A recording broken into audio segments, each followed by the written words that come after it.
नमस्कार। आज हम डिस्कस करेंगे हिमाचल प्रदेश जीके के इंपॉर्टेंट क्वेश्चन। देखिए, हिमाचल प्रदेश जीके के इंपॉर्टेंट क्वेश्चन जो है वो डिस्कस करेंगे। हर एक question exam point of view से बहुत ही ज़रूरी है। तो सबसे पहले क्वेश्चन से जो है डिस्कशन स्टार्ट करते हैं। सबसे पहले क्वेश्चन से डिस्कशन स्टार्ट करेंगे। उससे पहले देखिए, पीजीटी पेपर 1 की तैयारी कर रहे हैं तो टेस्ट सीरीज का लिंक नीचे डिस्क्रिप्शन बॉक्स में दिया गया है। आपको पता है 30 नंबर के जो है वो पीजीटी पेपर 1 में जो है वो एचपी जीके के क्वेश्चन पूछे जाएंगे और नेगेटिव मार्किंग में ये बहुत ज़्यादा हेल्प आपकी करने वाले हैं। तो फुल लेंथ टेस्ट सीरीज आप पीजीटी पेपर 1 की टेस्ट से प्रैक्टिस कर सकते हैं। नीचे डिस्क्रिप्शन बॉक्स में लिंक दिए गए हैं, डायरेक्टली हमें ईमेल भी कर सकते हैं। अगले क्वेश्चन, पहला क्वेश्चन देखिए, बोलते हैं the first Tibet film festival in India at McLeodganj Dharamshala held in. तो बोलते हैं कि भारत में पहला तिब्बत फिल्म महोत्सव मैक्लोडगंज धर्मशाला में आयोजित हुआ था, परंतु कब आयोजित हुआ था, ये क्वेश्चन में पूछा जा रहा है। देखो, भारत में ये जो पहला फिल्म फेस्टिवल हुआ, ये जो तिब्बत फिल्म फेस्टिवल की हम बात कर रहे हैं, ये कब हुआ था, आपने ध्यान रखना है कि ये जो था 2011 में जो था वो आयोजित किया गया था। ऑप्शन डी जो है वो सही आंसर है। अब 2011 में जो था वो फर्स्ट तिब्बत फिल्म फेस्टिवल जो था वो इंडिया में हुआ। 2011 में मैक्लोडगंज में ये हुआ। आपने ये भी ध्यान रखना है कि तिब्बत फिल्म फेस्टिवल जो था वो 2009 में स्टार्ट हो गया था। 2009 में ये स्विट्ज़रलैंड से जो था वो स्टार्ट किया गया था। इसी के साथ आपने ये भी ध्यान रखना है कि मैक्लोडगंज धर्मशाला के समीप पड़ता है, तो धर्मशाला इंटरनेशनल फिल्म फेस्टिवल भी होता है। धर्मशाला इंटरनेशनल फिल्म फेस्टिवल जो होता है ना, वो मैक्लोडगंज में ही होता है और वो 2012 से स्टार्ट किया गया था। तो इन दोनों में आपने ध्यान रखना है। और ये धर्मशाला इंटरनेशनल फिल्म फेस्टिवल 2012 में मैक्लोडगंज से स्टार्ट हुआ था। इसको स्टार्ट किया गया था जो फिल्म मेकर है रितु सरेन, उनके द्वारा, और तेंजिन सोनम के द्वारा जो था वो इनको स्टार्ट किया गया था 2012 में। ये आपने ध्यान रखना है। और इसकी अभी 2023 में इसकी 12 नंबर की एडिशन भी हुई है नवंबर में, ये भी तो पता ही होना चाहिए। तो हमने ये सारा इंपॉर्टेंट जान लिया। देखो, तिब्बत, आपको पता है कि जो तिब्बत के लोग हैं, जो तिब्बत से भारत जो था वो आ गए थे दलाई लामा जी के साथ, तो वो लोग ना यहाँ पर रहते हैं, मुख्य रूप से मैक्लोडगंज में रहते हैं। तो यहीं से जो है वो इनकी सरकार भी जो है वो चलती है अपनी, वो भी आप ध्यान रखें। और तिब्बतीन धर्मगुरु का तो आपको पता ही है, जो बुद्धिस्ट धर्मगुरु है दलाई लामा जी, उनके बारे में तो आपने क्वेश्चन पढ़े ही है। अगला क्वेश्चन देखिए, बोलते हैं Pangi valley situated at an altitude of. तो बोलते हैं पांगी घाटी जो है वो कितने एल्टीट्यूड पर जो है वो स्थित है। अब पांगी वैली की अगर हम बात करें तो पांगी जो है वो डिस्ट्रिक्ट चंबा में पड़ता है। और इसके एल्टीट्यूड की अगर हम बात करें तो एल्टीट्यूड मोस्ट इंपॉर्टेंट है, ये है 14,528 फीट, 14,528 फीट पर जो है ये स्थित है। ये आपने ध्यान रखना है। पांगी वैली का एल्टीट्यूड तो आपको पता चल गया कि 14,528 फीट पर जो है ये स्थित है सी लेवल से, परंतु पांगी जो है वो डिस्ट्रिक्ट चंबा में पड़ता है। और पांगी का हेडक्वार्टर भी जो है वो आपसे एग्जाम में पूछा जा सकता है। पांगी का हेडक्वार्टर जो है वो कहाँ पर है, किल्लाड़ में जो है वो इसका हेडक्वार्टर स्थित है। ये आपने ध्यान रखना है, किल्लाड़ जो है वो पांगी का हेडक्वार्टर स्थित है। अब पांगी जो है ना, इसको अलग अलग दर्रे जो है वो जोड़ते हैं। तो आपने दराती दर्रा ध्यान रखना है। दराती दर्रा किसके साथ जोड़ता है, दराती दर्रा जो है ये जोड़ता है चंबा को पांगी के साथ। एक साच दर्रा भी हमारे पास है, साच दर्रा जो है ये भी चंबा को पांगी के साथ जो है वो जोड़ता है। तो पांगी के ये क्वेश्चन भी पूछे जा सकते हैं एग्जाम में। अब देखो, पांगी के एल्टीट्यूड को लेकर बिल्कुल भी कन्फ्यूजन में मत रहना। यहाँ से मैं थोड़ा सा और डाउट क्लियर कर देता हूँ। जैसे कि साच दर्रा हमारा हो गया, इसका एल्टीट्यूड है 4,395 मीटर, ये इसका जो है वो एल्टीट्यूड है। इसका एल्टीट्यूड भी पूछा जा सकता है। अब इसको अगर आप फीट में कन्वर्ट करेंगे ना, तो 14,000 समथिंग करके ही जो है वो आंसर आएगा आपका। तो 14,528 इसी हिसाब से जो है हम एल्टीट्यूड मानकर चले हैं पांगी वैली का। तो इस तरह के छोटे छोटे डाउट आपके हमेशा ही जो है वो क्लियर होने चाहिए। वैसे ना, चंबा का जो पांगी किलाड़ है ना, ये बड़ा दूर दराज का क्षेत्र माना जाता है चंबा में। और कहा जाता है पुराने टाइम में जब भी किसी को राजा सजा देना चाहता था तो पांगी जो था वो उसकी पोस्टिंग कर देता था, पांगी जो था वो उसको भेज दिया जाता था और इस तरह से जो था वो ट्रीट वहाँ पर फिर किया जाता था। अगला क्वेश्चन देखिए, अगले क्वेश्चन में क्या बोलते हैं when was Shimla radio station establish. तो शिमला में रेडियो स्टेशन है, आपको पता है। अब ये शिमला रेडियो स्टेशन जो है वो कब एस्टेब्लाइज किया गया था, ये पूछा जा रहा है। अगर हम बात करते हैं शिमला रेडियो स्टेशन की, तो शिमला रेडियो स्टेशन जो था वो 1955 में जो था वो एस्टेब्लाइज किया गया था। कब, 1955। ऑप्शन बी जो है वो सही आंसर, जून 1955 जो है वो सही आंसर हो गया। अब यहाँ से हम बात करते हैं और भी इस तरह के क्वेश्चन जो पूछे जाते हैं एग्जाम में, वो क्या क्या है। क्वेश्चन ये पूछा जा सकता है कि एग्जैक्टली इसको कब यहाँ पर लॉन्च किया गया था। तो 16 जून थी 1955 से जब इसको यहाँ पर जो था वो लॉन्च किया गया था। ऑल इंडिया रेडियो शिमला जो है वो इसको आकाशवाणी भी कहा जाने लगा 1956 से, ये भी आपने ध्यान रखना है। और आपने ये भी ध्यान रखना है कि आकाशवाणी का केंद्र जो है वो यहाँ पर स्थित है।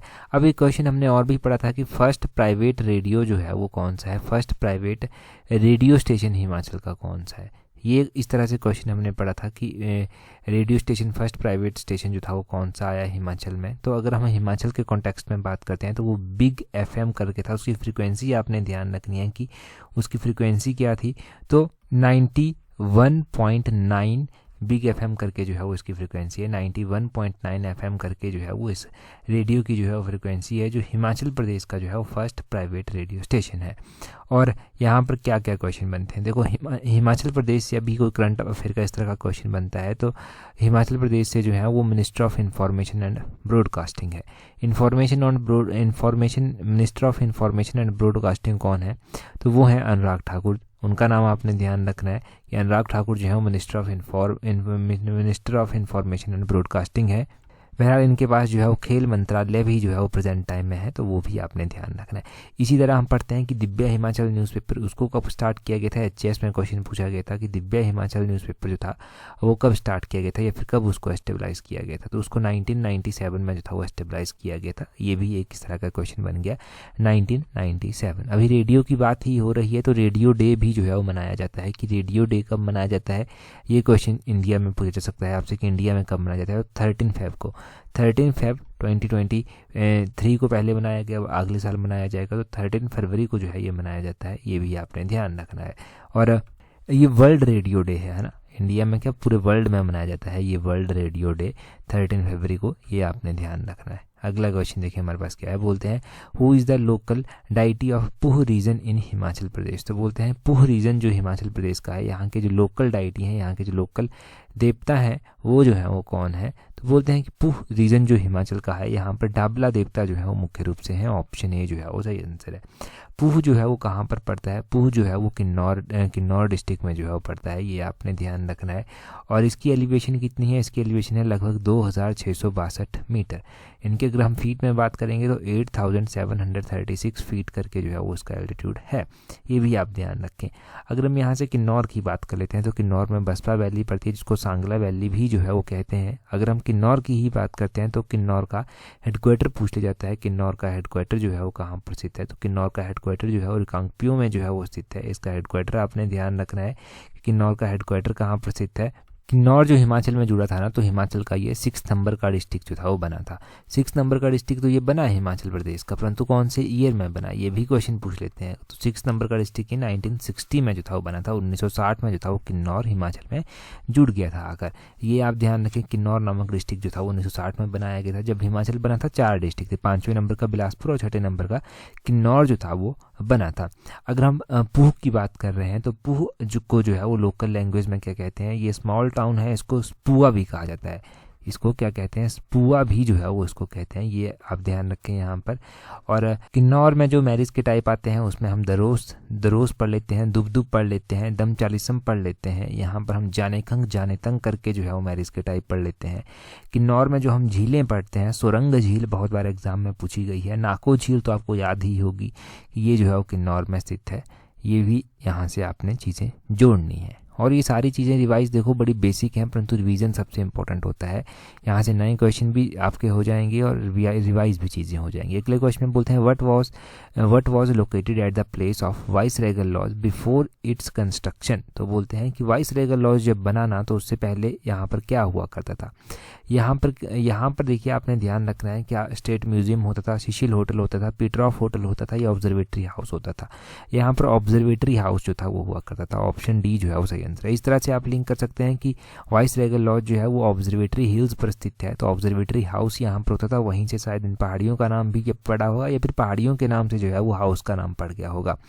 आपने ध्यान रखना है पीटरऑफ प्रेजेंट टाइम में जो है वो पीटरऑफ जो है हम बात कर रहे हैं वाइसरेगल लॉज की, तो वाइसरेगल लॉज के बारे में ध्यान रखना है। प्रेजेंट टाइम में यहाँ पर Indian institute of advance study जो है वो स्थित है।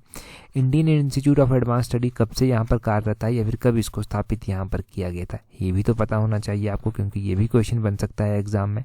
तो Indian institute of advance study को यहाँ पर स्थापित किया गया था और इसका श्रेय किसको जाता है, इसका श्रेय जाता है उस टाइम जो राष्ट्रपति हुआ करते थे उनको, क्योंकि पहले ये राष्ट्रपति निवास हुआ करता था और राष्ट्रपति निवास के बाद जो था वो इसको Indian institute of advance study बनाया गया। डॉक्टर सर्वपल्ली राधाकृष्णन जो था वो उस टाइम हुआ करते थे, उनका नाम आपने ध्यान रखना है कि उनको जो है वो श्रेय जाता है।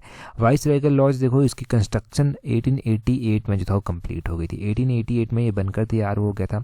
लॉर्ड डफरिन जो था वो पहले ऐसे जो था वाइसराय बने थे जिन्होंने यहाँ पर रहना जो था वो स्टार्ट किया था। और उसके बाद जब इंडिया धीरे धीरे आज़ाद हो गया चलकर, तो इसको जो था वो राष्ट्रपति निवास प्रेसिडेंट हाउस के रूप में जो था वो इस्तेमाल किया जाने लगा। परंतु फिर उसके बाद प्रेसिडेंट हाउस से भी इसको हटाकर जो है वो अब Indian institute of advance study के रूप में किया जाता है। मैंने पीटरहॉफ भी तो बोला था ना, पीटरहॉफ होटल की बात कर लेते हैं। ये चौड़ा मैदान में स्थित है। ऑब्जर्वेटरी हाउस, वाइसरेगल लॉज, ये भी चौड़ा मैदान में स्थित है। स्टेट म्यूजियम भी चौड़ा मैदान में स्थित है। पीटरहॉफ की बात करें तो लॉर्ड एल्गिन जो था वो फर्स्ट वाइसराय थे जो यहाँ पर रुके थे आकर। लॉर्ड एल्गिन यहाँ पर फर्स्ट वाइसराय थे जो रुके थे। पीटरहॉफ की अपनी ही इंपॉर्टेंस है क्योंकि गांधी जी का जो असैसिनेशन हुआ था उसकी भी सुनवाई यहाँ पर हो चुकी है। यहाँ पर पंजाब का जो हाई कोर्ट है, जो पंजाब हरियाणा हाई कोर्ट चंडीगढ़ में है अभी, पहले वो भी यहाँ पर कार्यरत जो था वो हुआ करता था। वो भी आपने ध्यान रखना है। प्रेजेंट टाइम में तो पीटरहॉफ एक लग्जरी होटल के रूप में जो है वो काम कर रहा है। अगले क्वेश्चन में देखें क्या बोलते हैं presently how many women members are there in Himachal Pradesh legislative assembly. तो हिमाचल प्रदेश लेजिस्लेटिव असेंबली में जो है वो कितने सदस्य, महिला सदस्य प्रेजेंट टाइम में है, ये क्वेश्चन पूछा गया है। अगर हम बात करते हैं कि हिमाचल प्रदेश में जो है वो प्रेजेंट टाइम में कितनी महिला सदस्य जो हैं वो हैं, तो अगर आपने ये क्वेश्चन ध्यान से पढ़ा है तो एक महिला सदस्य सिर्फ और सिर्फ प्रेजेंट टाइम में हमारे यहाँ पर है। उनका नाम है रीना कश्यप। रीना कश्यप जी का नाम इंपॉर्टेंट हो गया। कहाँ से हैं ये? सिरमौर जिले के पच्छाद जो लेजिस्लेटिव असेंबली की एक सीट है सिरमौर में, वहाँ से जो है ये आती हैं। अब एक मात्र है तो इम्पोर्टेंस अलग ही है। विधानसभा में अगर कोई फर्स्ट महिला गई ना, किस तरह से गई, तो फर्स्ट वुमेन स्पीकर की अगर हम बात करें कि विधानसभा हिमाचल प्रदेश की फर्स्ट वुमेन स्पीकर जो था वो कौन थी, तो फर्स्ट वुमेन स्पीकर को हम ध्यान रखेंगे कि वो थी विद्या स्टोक्स। यहाँ से हम गवर्नर को भी साथ में जोड़ लेते हैं। तो फर्स्ट वुमेन गवर्नर कौन बनी थी हिमाचल प्रदेश की? तो फर्स्ट वुमेन को गवर्नर जो था वो श्रीमती शीला कौल जो था वो बनी थी। ये आपने ध्यान रखना है। अब यहाँ से आपको पता होना चाहिए कि प्रेजेंट टाइम में हिमाचल प्रदेश विधानसभा जो है ना, हिमाचल प्रदेश विधानसभा में जो है कितने सदस्य हैं, कितने सदस्य कांग्रेस के हैं, कितने सदस्य जो है वो बीजेपी के हैं। तो हिमाचल प्रदेश विधानसभा में 68 मेंबर आपको बताया है। अगर हम बात करते हैं यहाँ पर कि इंडियन नेशनल कांग्रेस के कितने हैं, तो 40 मेंबर इंडियन नेशनल कांग्रेस के हैं। अगर हम बात करते हैं यहाँ पर कि और इसके अलावा इंडिपेंडेंट एमएलए भी आते हैं और बीजेपी के एमएलए भी आते हैं। तो बीजेपी के 25 एमएलए हैं यहाँ पर। और आप तो कहेंगे कि आपने कहा इंडिपेंडेंट एमएलए भी हैं, परंतु ये तो नंबर ऑफ एमएलए पूरे हो गए। यस, बिल्कुल 68 पूरे हो गए। परंतु ये जो कांग्रेस है ना, कांग्रेस के पास 3 इंडिपेंडेंट एमएलओ का साथ भी है। तो हमारे पास 3 इंडिपेंडेंट एमएलए हैं और 3 इंडिपेंडेंट एमएलए हैं। कांग्रेस की अपनी सीटें प्लस 3 आप कर लीजिए, तो कांग्रेस को 43 सीटों का समर्थन प्रेजेंट टाइम में है। और 40 इंडियन नेशनल कांग्रेस के अपने हैं। 3 इन्होंने इंडिपेंडेंट एमएलए भी जो है अपने साथ रखे हैं, जो इनको समर्थन है, जो सरकार का समर्थन करते हैं। 25 जो है वो अपोजिशन में आते हैं। ये भी ध्यान रखना, 25 अपोजिशन में आते हैं सदस्य। कई बार पूछ लिया जाता है कि लीडर ऑफ अपोजिशन कौन है हिमाचल प्रदेश के, तो वो जयराम ठाकुर हैं। और कई बार पूछ लिया जाता है क्वेश्चन कि हिमाचल प्रदेश जो है ना, हिमाचल प्रदेश में जो मुख्यमंत्री हैं वो हैं सुखविंदर सिंह सुक्खू। डेप्यूटी जो चीफ मिनिस्टर हैं वो कौन है, उनका नाम भी आपने ध्यान रखना है। डेप्यूटी चीफ मिनिस्टर जो हैं वो मुकेश अग्निहोत्री हैं। HRTC के लिए हमने क्वेश्चन भी पढ़ा है कि जो ट्रांसपोर्ट मिनिस्टर हैं हिमाचल प्रदेश के वो कौन है, वो जो है वो अग्निहोत्री जी के ही पास जो है ये ट्रांसपोर्ट मिनिस्ट्री है। स्पीकर की बात करते हैं तो कुलदीप सिंह पठानिया जो है वो हिमाचल प्रदेश विधानसभा के प्रेजेंट टाइम में स्पीकर हैं। ये भी आपको पता होना चाहिए था क्वेश्चन। तो ये सारे क्वेश्चन आपने यहाँ से रिवाइज कर लिए। विधानसभा के सारे क्वेश्चन हो गए। आपको पता चल गया कि रीना कश्यप कहाँ से संबंध रखते हैं, सिरमौर के पच्छाद विधानसभा क्षेत्र से संबंध रखती हैं। और पब्लिक सर्विस कमीशन के ना इस तरह के क्वेश्चन जो हैं वो फेवरेट रहे हैं। जब भी पब्लिक सर्विस कमीशन की बात आई है ना, तो उन्होंने ऐसे क्वेश्चंस को बड़ी प्रायोरिटी जो है वो देकर रखी है। जो क्वेश्चन खासकर महिलाओं से जुड़े हुए हैं, विधानसभा में महिलाओं से जुड़े हुए हैं, उन क्वेश्चंस को।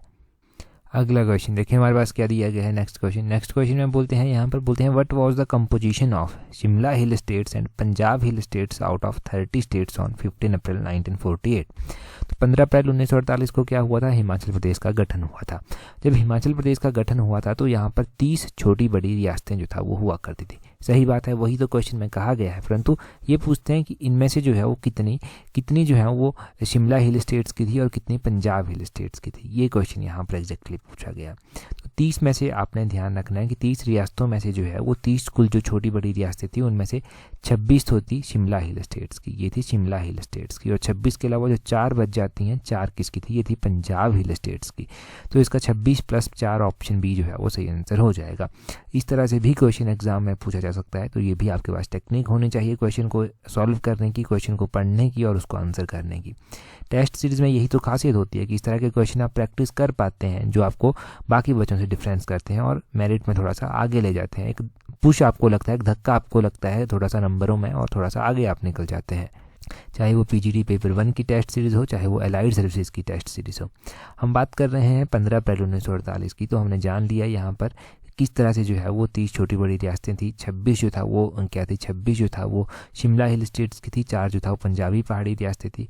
परंतु यहाँ पर आपने ध्यान रखना है कि हिमाचल प्रदेश जब बनाया जाता है ना तो इसमें कितनी तहसीलें थी, 24 तहसीलें उस टाइम यहाँ पर हुआ करती थी, 2 उप तहसीलें यहाँ पर हुआ करती थी। और ये भी ध्यान रखें कि जो 24 तहसीलें यहाँ पर हुआ करती थी उनके अलावा 4 डिस्ट्रिक्ट यहाँ पर हुआ करते थे, 4 ज़िले हुआ करते थे, जैसे कि चंबा, मंडी, महासू, सिरमौर, ये 4 ज़िले हुआ करते थे।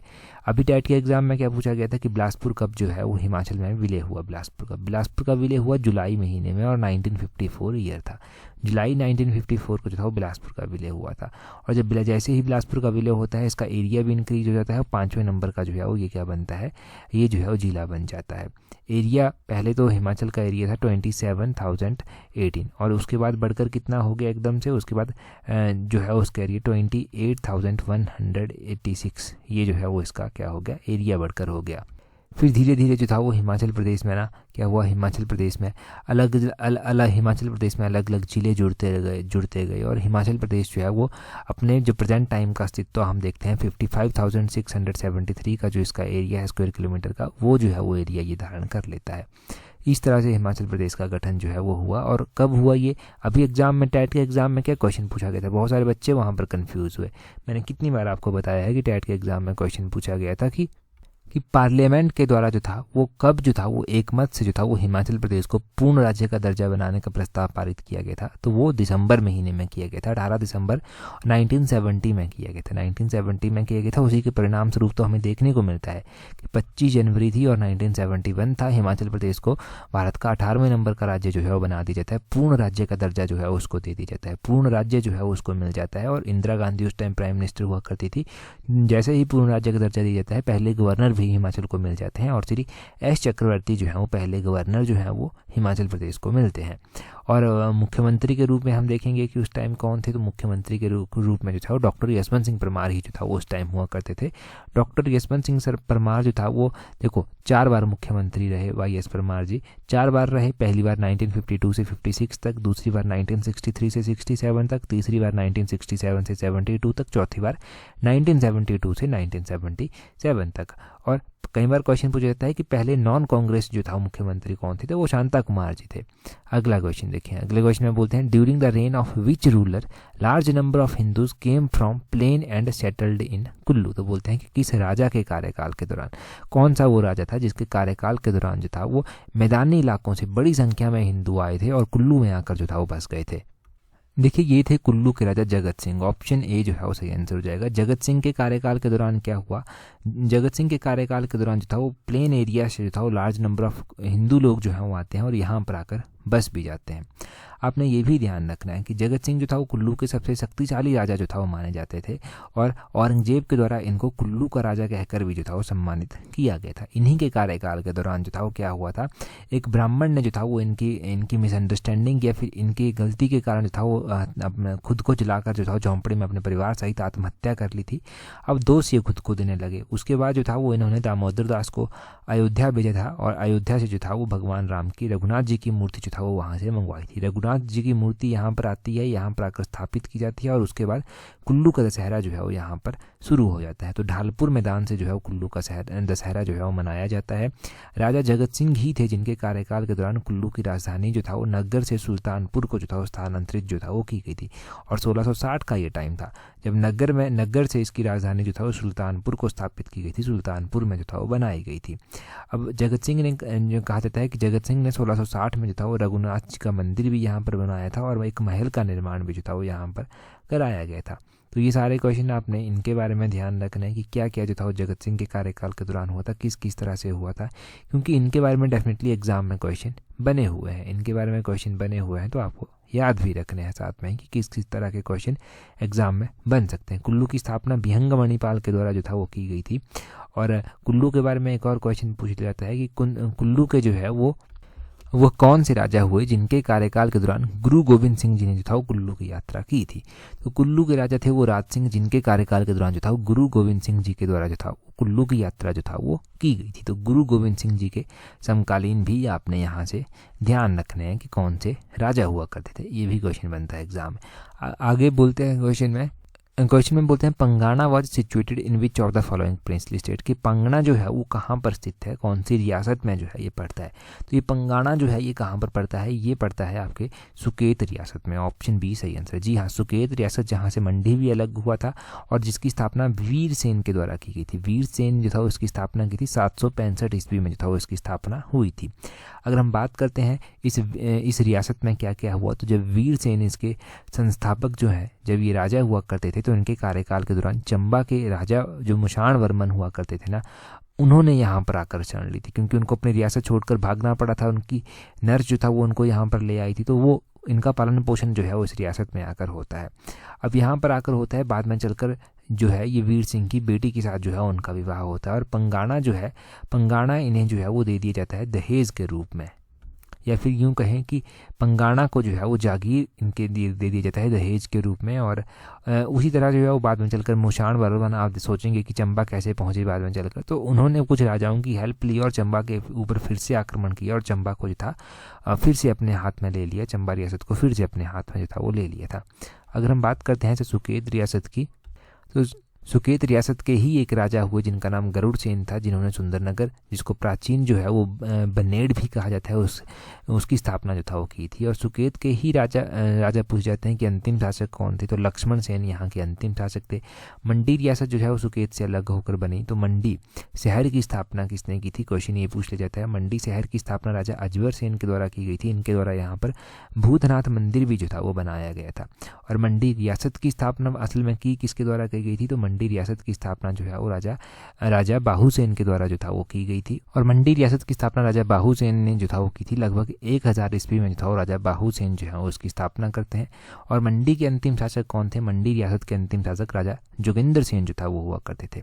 एक क्वेश्चन का आंसर मुझे कमेंट करके बताइए कि मंडी के ऐसे कौन से राजा थे जिनके कार्यकाल के दौरान जो था वो लॉर्ड मेयो के द्वारा जो था वो मंडी की यात्रा की गई थी। लॉर्ड मेयो ने कब मंडी की यात्रा की थी और उस टाइम कौन मंडी के राजा थे, ये आप कमेंट करके जल्दी से बता दीजिए। बड़ा ही आसान क्वेश्चन है, बहुत बार हमने रिवाइज भी किया है। नेक्स्ट क्वेश्चन देखिए, बोलते हैं buffalo fair is celebrated at which place in Himachal Pradesh. तो बोलते हैं कि बुफेलो फेयर कहाँ पर मनाया जाता है हिमाचल प्रदेश में। बुफेलो यानी कि भैंसों का ये जो मेला लगता है हिमाचल प्रदेश में, ये बड़ा ही अद्भुत मेला है और ये कहाँ पर जो है वो लगता है, ये क्वेश्चन में पूछा जाता है। अगर हम इस मेले की बात करते हैं तो ये मेला जो है वो कुफरी मशोबरा में जो है वो लगता है। ऑप्शन सी जो है वो सही आंसर है, कुफरी मशोबरा में लगता है और सितंबर के महीने में जो है ये मेला लगता है। सितंबर के महीने में यहाँ पर ये मेला लगता है, ये भी ध्यान रखना है कि कौन से महीने में लगता है। कुफरी मशोबरा हो गया, सितंबर के महीने में लगता है। हम हल्लोग में भी एक मेला पढ़ते हैं, वो है पत्थर का खेल मेला। पत्थर का खेल मेला जो है वो हल्लोग में जो है वो लगता है, ये आपने ध्यान रखना है। इसी तरह अभी हमने लवी मेले के बारे में जो है बहुत सारे क्वेश्चन गिरिराज पत्रिका में जाने हैं। हमने रेणुका मेले के बारे में भी वहाँ पर जाना है। कब स्टार्ट होता है रेणुका मेला, दिवाली के 10 दिन बाद जो है ये मेला स्टार्ट होता है। और आपने जान लिया, आज आपने जाना पत्थर का खेल मेला जो है वो हल्लोग शिमला में लगता है। इसी तरह आपने जाना कि यहाँ पर भैंसों का बुफेलो फेयर भी जो है वो लगता है, जो कुफरी मशोबरा में लगता है, सितंबर के महीने में लगता है। लवी मेले के बारे में हम जान चुके हैं। और हालदा फेस्टिवल भी जो है वो हिमाचल प्रदेश में मनाया जाता है। हालदा फेस्टिवल हिमाचल प्रदेश की चंद्रा और भागा वैली में जो है वो मनाया जाता है, ये ध्यान रखना है। अच्छा देखिए, अगर एलाइड सर्विसेज की टेस्ट सीरीज भी आपको प्रैक्टिस करनी है तो उसका लिंक भी नीचे डिस्क्रिप्शन बॉक्स कमेंट बॉक्स में दिया गया है। डायरेक्टली हमें ईमेल भी कर सकते हैं, तब भी आपको एक्सेस मिल जाएगी। सबसे इंपॉर्टेंट जो है, सबसे इंपॉर्टेंट वो देखिए आप, क्वेश्चन आपके लिए क्या है। क्वेश्चन है, बोलते हैं in which year Himachal Pradesh language art and culture academy found 600-year-old manuscript in Spiti valley. तो बोलते हैं कि किस वर्ष हिमाचल प्रदेश भाषा कला एवं संस्कृति अकादमी के द्वारा स्पीति घाटी में 600 वर्ष पुरानी पांडुलिपि खोजी गई थी या फिर इनको मिली थी। यहाँ पर 4 ऑप्शन आपके पास दिए गए हैं, आपने कमेंट करके जो है वो आंसर बताना है। आपको पता है कि अगर अभी तक आप हमारे साथ टेलीग्राम पर नहीं जुड़े हैं तो कैसे जुड़ना है, अपने टेलीग्राम से सर्च करना है @allexam31। आपको हमारा टेलीग्राम चैनल मिल जाएगा। यहाँ पर हर एक इंपॉर्टेंट PDF जो भी इंपॉर्टेंट एग्जाम में आपकी हेल्प करता है वो सब यहाँ पर प्रोवाइड करवा दिया जाता है। तो आज की इस वीडियो में इतना ही है। That's all for today. Thank you very much for watching and listening it very patiently.